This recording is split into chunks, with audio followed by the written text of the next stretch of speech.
We're in a tough moment. We are in a deadly divide that seems to be growing deeper. Anti-Semitic attacks, mail bombs going out, racially motivated attacks and killings. And all of our leader is President Donald Trump. I wonder what you would recommend he should do to unite us. I think we've got a crisis of leadership in America, but I don't think it's just government. I think it's wider than that. Okay. And I think it is fueled by the change in society and social media and lots of things. But we've seriously got a very public issue in our politics right now, and the divide really threatens to put scar tissue that may not be healable in a short amount of time. So I think we need to address it pretty quickly. When we talk about leadership at the highest level, we think automatically of President Trump. And if I was to assess his leadership, I think he's missing a great opportunity. He has an extraordinary ability as a communicator, but what he's chosen to do is communicate his message pretty narrowly and focus to certain groups and in a certain tone. In reality, the bully pulpit of the presidency has the potential to inspire us, has the potential to make us stand taller, sure, has the potential to get us to be more than we would otherwise be, all of us. And that's an opportunity that I hate to see any president miss. There's a role that the president must play, and it's not a false role. It's not a scripted role where they do certain things. It's a sacred role. I think it's symbolic that we're sitting down here today because the president's relationship with the press is not good, and we know that. You, as somebody who has had a complex relationship in the past with the press. I got scuffed up by the press. You have 30 plus years in the military, one of our top leaders. Rolling Stone piece comes out in 2010, and you're relieved of duty, or resigned. Yeah. You know, I never saw you come out and say, burn it all down. But right now we hear the president again and again calling the press the enemy of the people, yeah, if it's fake news, which he deems most of it fake news. What would you advise him on stirring things up with that again and again, enemy of the people? Stop it. And here's why. You know, the thing that keeps us honest as a society is the free press.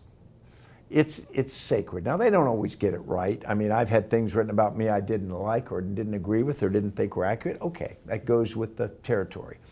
But the reality is, if there were no free press, we can just do a thought experiment and we can go in that direction.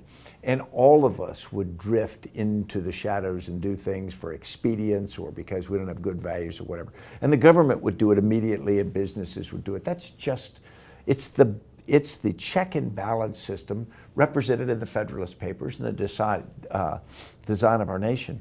So the free press is absolutely essential. We should say not all press are responsible, including where they allot their time. That's right.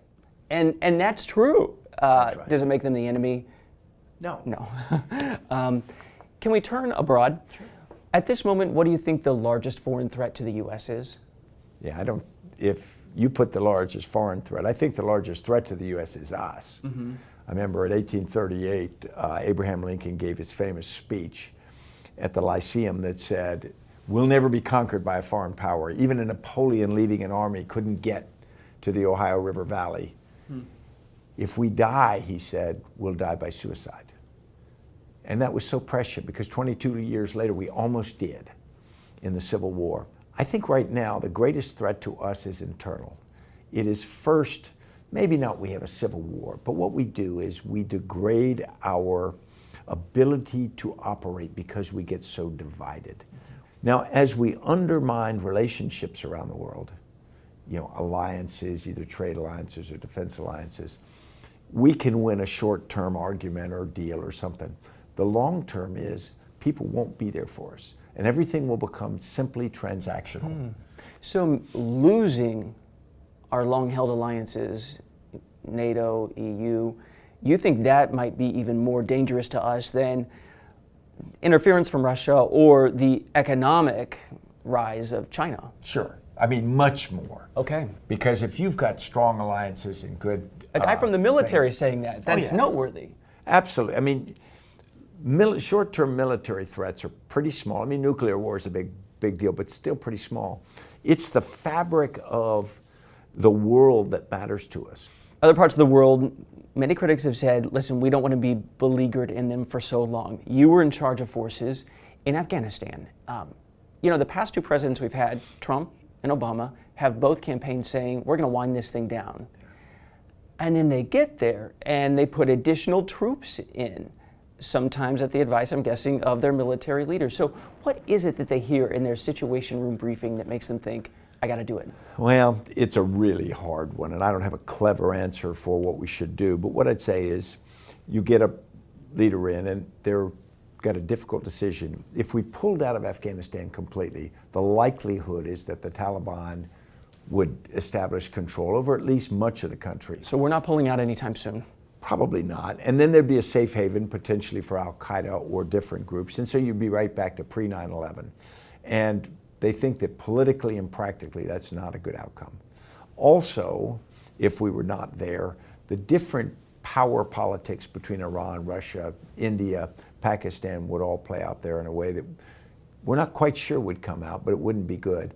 But the moral reason there, and this is a tough sell, there are about 26, 28 million Afghans, many of whom the females were not in school before 9/11. Mm-hmm. For 18 years, they've now been in school. Afghanistan's a different place than it was before 9/11. It's far away and it's mysterious and glamorous to us, but it's very different. And they will be very different in 10 or so years when my generation's gone and the younger generation takes their place.